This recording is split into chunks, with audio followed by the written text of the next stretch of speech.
Bismillahirrahmanirrahim. Dear students, today in this lesson we are gonna go through module 2. In our lectures before the break we started module 2 basically, and we talked about data types and the basic input output operations, basically the print function. So I'm gonna open the team group that we have, and I'm gonna go through the module overview that I sent earlier last week, just to summarize and to review what we already discussed and then discuss the new topics today.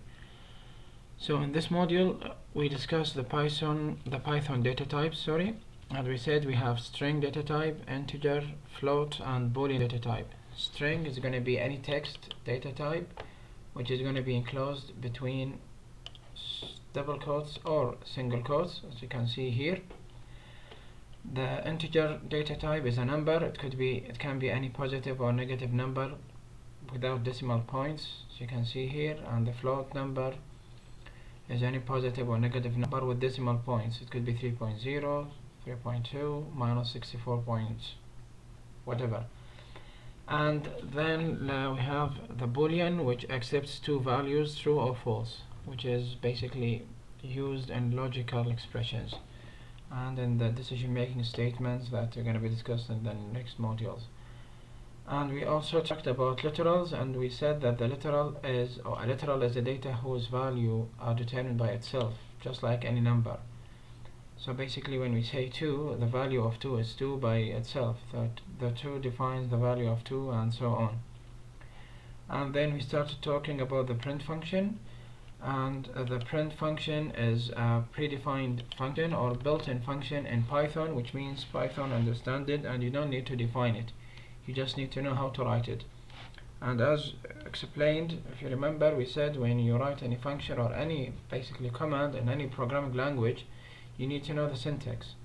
So as we all know, Python is case sensitive, so when we write print, it's going to be all small letter print, and between parentheses we are going to write the arguments of the print function. It could be one argument, 2, 3, or more arguments. As I said in the overview, we have two types of argument: the positional argument and the keyword argument, and we are going to review them quickly. So basically we can write just Python. As you can see, it's a string. It's going to be between single quotes. In this print we have a single argument. This is called positional argument, and we can write print 1, for example, and then we separate it by comma, and we write the other or another argument 2, and etc. as many as we want, And when we execute this, we are going to notice two things. First of all, each print function by default, it will end with new line. This is what you notice from the output. The output of the second print starts in a new line. And the other one is when you have positional arguments separated by comma, they are going to be separated by space by default in the output. So you can change this by using keyword arguments, as we said earlier. Keyword arguments are always comes after the positional arguments, not before it. So the first one is going to be end equals, as an example, is going to be dash. So we can end with dash instead of \n, which is a new line, which is the default state. And here we can just say separate or separate, and we can separate the arguments by underscore, for example, instead of space. And we are gonna, when we run this, you're gonna notice that Python and 1, 2, etc. is on the same line, separated by dash, which is defined here. And basically the 1, 2, and etc. argument, they are separated by underscore instead of space, because this is what we did. What you need to remember is each keyword argument will affect only the print where it exists, so this end will not affect the other print. So in other words, if you need all the print statements to end with something other than new line, you have to add end in all the print statements. Okay, now as I said, the keyword arguments with a separate and end must come after the positional argument, not before it. If you try to put it before it, you're going to have an error, as you will see here. if I'm gonna write end comma, basically I'm putting spaces just to make it more readable, but you don't need to put spaces if you don't like. I'm gonna refresh this or reset it, and then I'm gonna run it. You're gonna see that we have a problem here. Positional argument follows keyword argument. This is not allowed. The keyword arguments must follow, not the positional argument should follow. So this is a problem or an error you need to remember when writing print, or basically, sorry, when you are using keyword argument with a print function. Other things you need to remember about the print function, basically, other than the arguments, this is what we explained here. This is going to be called positional arguments, and this is going to be keyword arguments. With the print, you can print literals directly. So instead of printing Python, I can just write print any number 135, and when you print, this is going to be 135. This is the literal. Its value is defined by itself. And also you can type, or you can print a mathematical expression directly, just like 1 plus 2 plus 3. And also we can write inside a print a logical expression like 45 greater than or equal 50.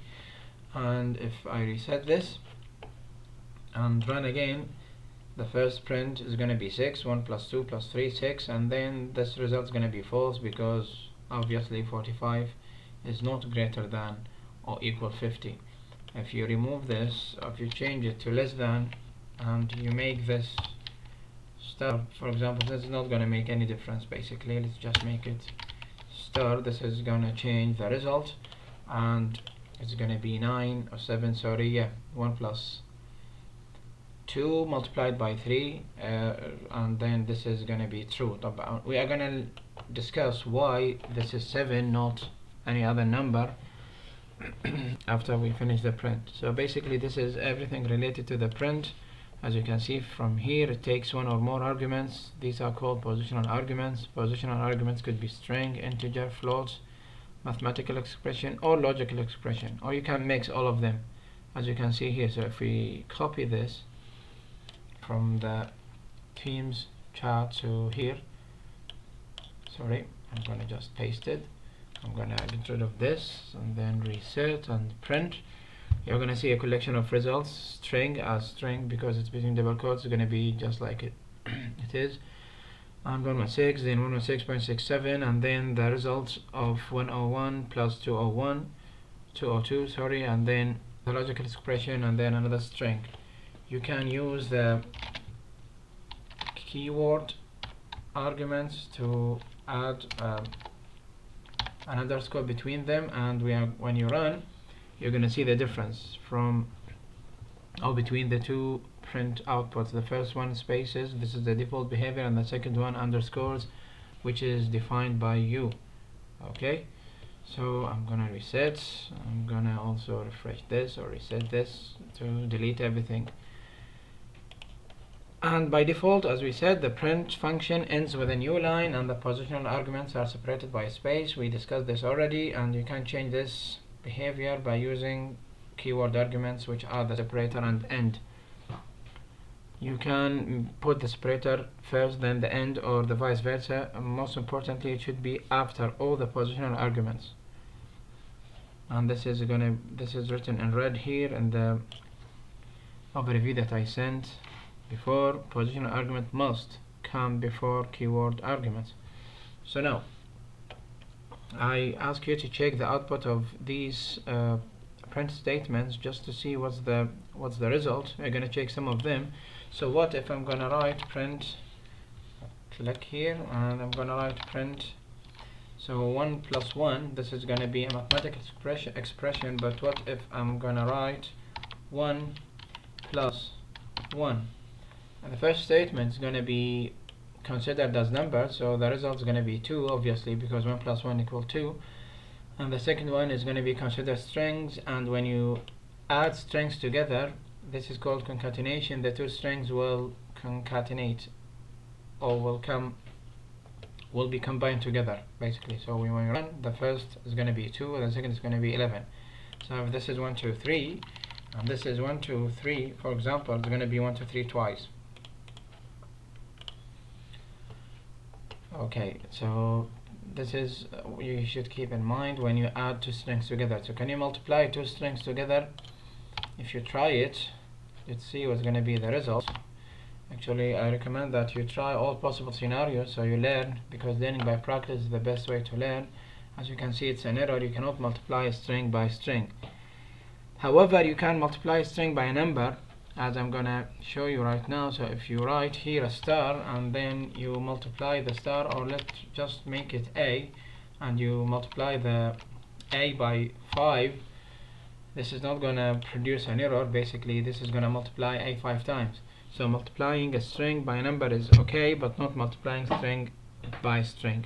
So as you can see here, the A is repeated 5 times, and as you notice here, there is no spaces, because spaces will be added only if you have commas between positional arguments, and in this case you have only one positional argument, so it's not going to be separated. It's just going to be multiplied by 5. So what if you add 5 to A? Let me reset and show you the result. This is going to also output an error, because you cannot add string to integer. You can multiply it, because multiplication means you are going to repeat the string several times. It's just like repeating a character and putting it into a string, like ABCD or something like that. So these are a few examples on print that you need to remember, basically. And after the print statement, so please feel free to ask any questions. If I'm going to send this video on Teams, and if you have any questions, you can send me always. It's always recommended that you practice, and then if you have any issues with any of the examples that you practice or the labs that are available here, which you have many labs basically in the NetAcad account that you have access to, try to solve all the labs. If you have any issues with any lab, just send it to me and just tell me what is the issue that you are facing, and we're going to solve it inshallah together. So we are going to move to another concept, which is print. Basically is used to send something to the output screen. As you can see here, when you run, you are going to see the output. Sorry, this is an error, so we are going to run it again, and you see it's going to send 5 A's to the screen. So, but what if we want to ask the user to enter a value for us instead of printing a value to the screen? In this case, we are going to use another statement, which is called input. But before using input, sorry, we just need to know that, or we just need to understand the concept of variables, because input, as we will see in a few minutes, it should store the value in somewhere, in X or Y or any variable basically. So this is called variable. What's a variable? Basically, a variable is a location in the computer's memory that you use to store data. So if you're going to ask the user to input a data or something, a value, it should be stored somewhere in the computer memory, and this location is called a variable. In Python, you don't need to define a variable before you use it. You directly use it by just doing x equal 1. In this case, x is going to equal the 1, and x is going to be an integer value. If you come and change x to like x equal 2.56, for example, now x value is changed to 2.56 in the computer memory, and its type is changed to float. So in Python, you don't define variables, you just assign values, and the variable will be assigned the last value. We'll take the last value assigned to it. So if I say later on x equals Ahmed or any other name, it's going to be Ahmed at the end. So if you try to print x, now this is not going to be a problem, because x is already defined here before using the print. So it's going to print the value of x, which is Ahmed, last one. So when you print this, it's going to be Ahmed. But if you try to print it before, if you try to print x before you use it, this is going to produce an error, because Python will ask for x. As you can see here, the name x is not defined yet. It's defined after the print. So you print it before, after that it's going to be okay, but it's not going to be print 1 as you notice. It's going to print Ahmed, because Ahmed is the last value assigned to X. So this is basically what we explained here, are locations in memory where you can store data to use them later. Every Python variable have to follow these rules. Basically, when you define a variable in Python, the Python should start with an alphabet or an underscore. You cannot start with a number. And basically, you should start, as I said, with X, or sorry, any alphabet, or an underscore, and then following it anything except special characters and white spaces. So you cannot say x1 y equals 3. This is going to be an error. As you will see here, if I run it, you see it's error. This is not a valid variable basically. And if I'm trying to assign 1 xy equals 3, this is also going to be an error, because this is also an invalid syntax or invalid variable. But if you put underscore before it, this is going to be okay, because underscore is a valid variable. You see, success.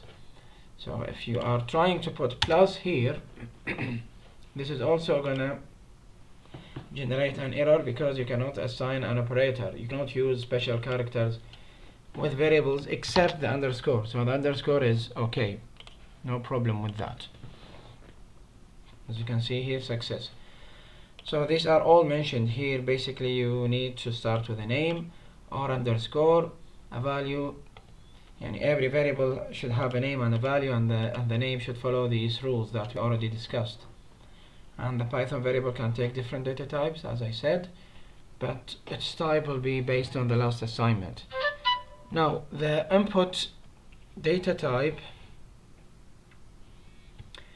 the input function that we are going to use must, or the syntax of the input, the syntax of the input statement is going to be like that. The variable name, like var equals input and empty parentheses, or you can put any message for the user basically, and then that's it. After doing this, you can print the variable to check the value that the user entered, if it's correct or not. So right now, as you see, the cursor is blinking. It's waiting for me to enter a value. So I'm gonna write good luck, and as you can see, this is the output. This is gonna be good luck. Okay, this is the output of the variable. So basically, you enter the value of the variable. This is the name of the variable. It's stored in the memory as good luck, and then you printed it. Later on, I can just write var equal 2 or 3, sorry, and then I print x. So now if I refresh this and do that, and I'm gonna write any number basically, this is number gonna be printed, and then I'm gonna have an error. I guess you should know, I guess you should know what's the error. The error here is x is not defined. I tried to print x, however it is not x, it's var.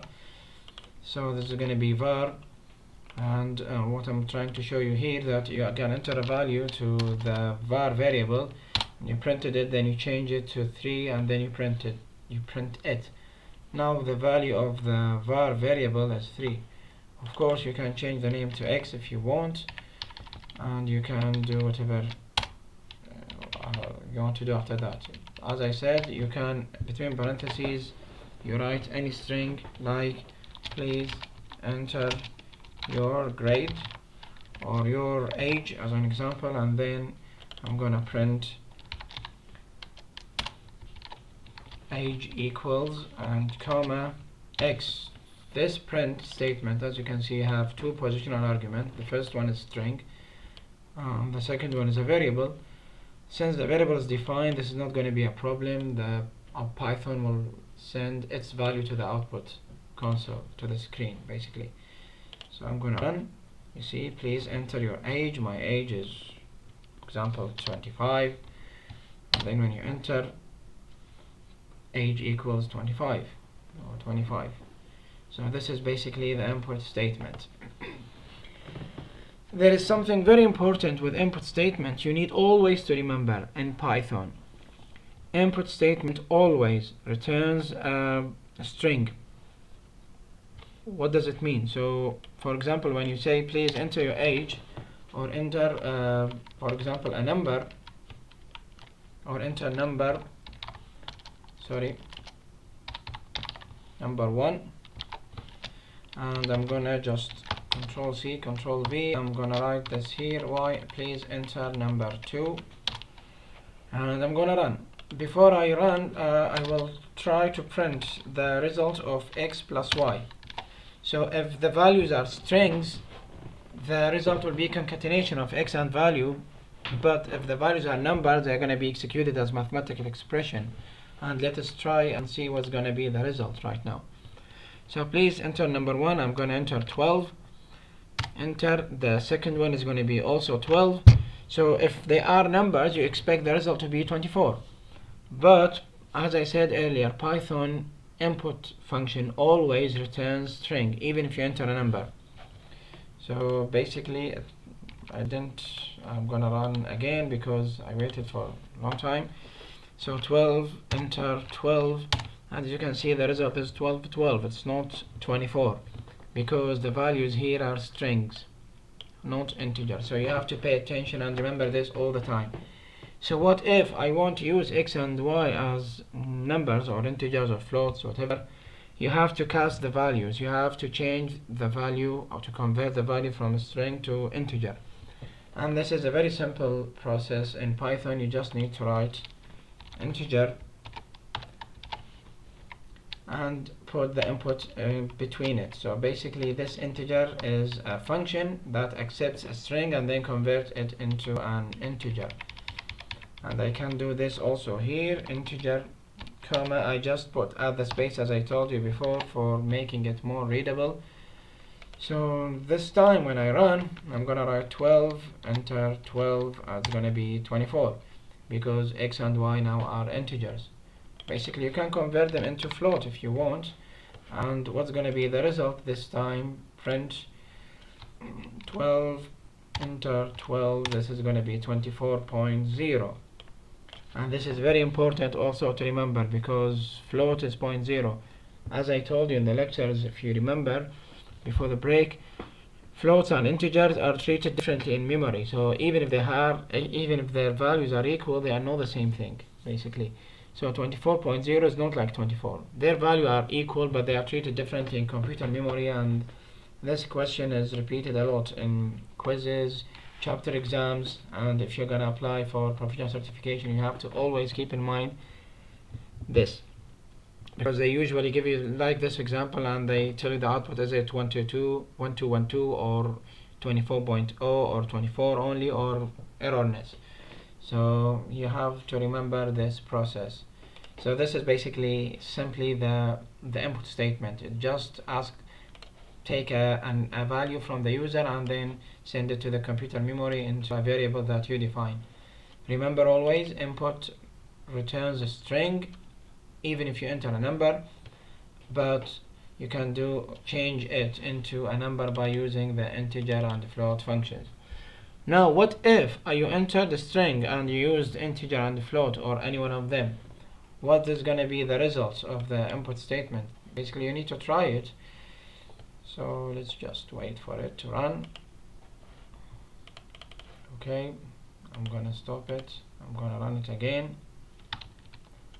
I'm going to write this,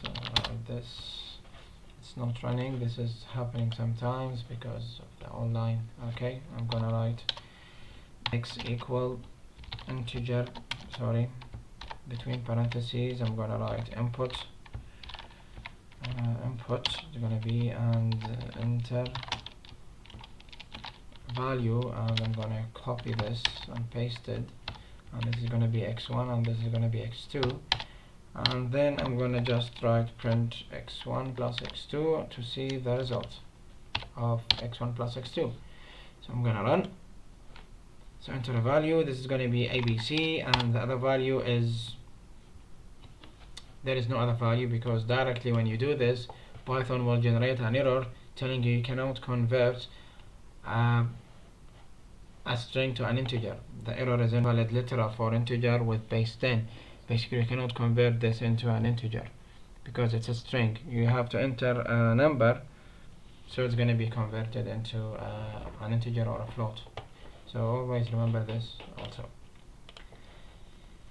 This is basically everything related to the input. The other thing which is important in this module is the use of operators, and basically generally many questions you're going to have about operators. They are very simple, but you need always to remember them. So plus is an addition, minus is a subtraction, the star is multiplication, and this forward slash is division, double forward slashes is an integer division, remainder is the percentage, and 2 stars is the power. And basically you can try them all using the print statement directly, so you can just write print 1 plus 2, and then I'm gonna copy paste them several times, and this is gonna be 1 minus 2, and 1 multiplied by 2, 1 divided by 2, and 1 integer division by 2, and I'm gonna just write the modulus. It's gonna be the percentage. I'm gonna write 5 modulus 2, and then I'm gonna write another print which is 2 star 3, which is 2 to the power 3, and I'm gonna run this to show you the results. So as you can see, 1 plus 2 3, 1 minus 2 minus 1, 1 multiplied by 2 2, 1 divided by 2.5 float, 1 integer division 2 is going to be 0 because it's going to be rounded, and it's going to be integer. This is very important to remember. It's an integer, it's not a float. And 5 remainder 2 is 1 because 5 has 2 2's, and it's going to be 4, and the remainder is 1, and then 2 to the power 3 is 8. And basically, what if I just make 5 integer division 2? What is going to be the result in this case? It's going to be 2, basically. No decimal places, and this is very important to remember. What's also important in operators is you remember their precedence or priority. So what if you have 1 plus 2 multiplied by 4? What's going to be the result? It's going to be, let me delete this to show you, and I'm going to reset this. This is going to be not 1 plus 2 multiplied by 4, it's going to be 2 multiplied by 4 then plus 1. So 2 multiplied by 4 is 8, plus 1 is 9, and this is going to be the result. So if you do it that way, 1 plus 2 is going to be 3, 3 multiplied by 4 is going to be 12, and as you can see here in the output, it's 9, it's not 12. So basically, when you go to your MetaCAD account and you go here, let me just decrease the font. I make it larger because of so you can see it better. You have a lot of explanation in this, in your slides, or basically in your notes. So what's more important, the most important thing is this, the priority of the operator. So as you can see here, the plus and minus unary means the positive and negative values always executes first, then the power, and then the multiplication, division, and modular, and the last one is plus and minus. And basically all of them are executed from left to right if they are in the same statement, except for the power is going to be executed from right to left, and I already said this here, executes left to right, as you can see, except for this, executes right to left. And I said refer to the module explanation about the operator's priority, which one executes first. And basically, when we are going to talk about logical operators, bitwise operators, this table is going to extend to show you the priority of all these operators if they come in the same statement. This is very important to remember because you're going to have several questions about this, very similar to that question. Okay. One more thing you need to remember, if basically you enclose this with a parentheses, anything between parentheses is going to execute first. It's not going to follow the priority. So in this case, we are going to add this, then multiply it by 4. As you can see here, it's going to be 12. So if you want to force the program to add one to 2, then you multiply it by 4, you have to add the parentheses. Okay, thank you very much for listening. This was a quick overview of module 2. Again, don't forget to read the summary, practice all the points, and if you have any questions, don't hesitate contacting me through Teams or email or any other possible channels. Remember, in this module we talked about print function, input function, which is input output statements, operators, plus, minus, subtraction, addition, multiplication, etc., and then data types and variables. Thank you very much and have a nice day. So I'm gonna see you inshallah in the next tutorial.